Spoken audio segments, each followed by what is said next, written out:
our factories aren't being run at full capacity, and we have people in the wrong jobs or not working at all. Okay, these things can be fixed by allowing the economy to adjust to supply and demand, by allowing resources to move from inefficient areas to the areas where they're more valuable to consumers.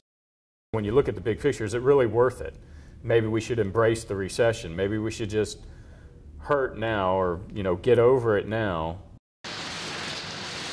We're continuing to use cheap money to try to prevent the economy from falling further into recession. But recession is a natural thing. It naturally follows from the previous boom, which is artificial.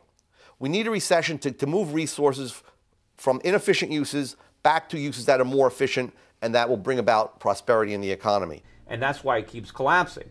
We need to rebuild it on a sounder foundation, which means we all have to spend less. Individuals have to spend less. The government has to spend less, which means we have to cut back on all levels. And we need to save more. We need to put more money in the bank. But in order to do that, we need much higher interest rates. Because with low interest rates, who's going to save?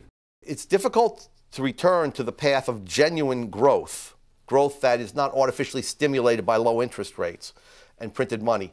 And the reason why is because when you stop the artificially induced growth, there is a recession, and people get hurt. In order to have higher interest rates, a lot of debtors are going to have to default. A lot of companies are going to fail. A lot of banks are going to fail, which means people are going to lose money. Shareholders, bondholders, depositors.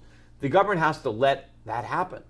Unfortunately, the recession, besides being extraordinarily severe, as well as global in its scope, was also unusual in being associated with both a very deep slump in the housing market and a historic financial crisis.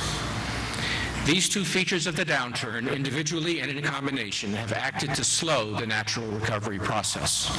When the government interferes and tries to prop up prices, the resources then tend to stay in those areas where the prices have been kept high, and which prevents them from moving into areas where they actually should be.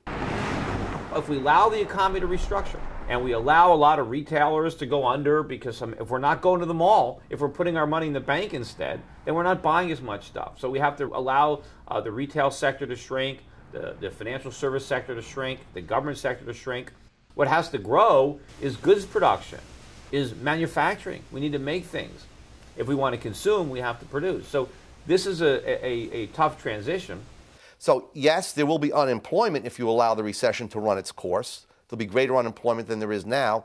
But if the government stays out of the way, the recovery will come pretty quickly. And of course, we have to have the government stop subsidizing things like home mortgages or people using their credit cards or to make car loans. We don't want governments encouraging consumer credit. We need consumers to save, not borrow. We need businesses to borrow so that they can invest, so that they can improve our infrastructure, make capital investments so that we can produce more goods, so that we can create productive employment for our citizens. Because what businessmen want is certainty about the future, or at least they don't want uncertainty from the government. Okay, they already face uncertainty in the business environment. And when they don't know what the next government policy is going to be, they're going to hold back from investing. And that's going to defeat the purpose of trying to interfere in the economy.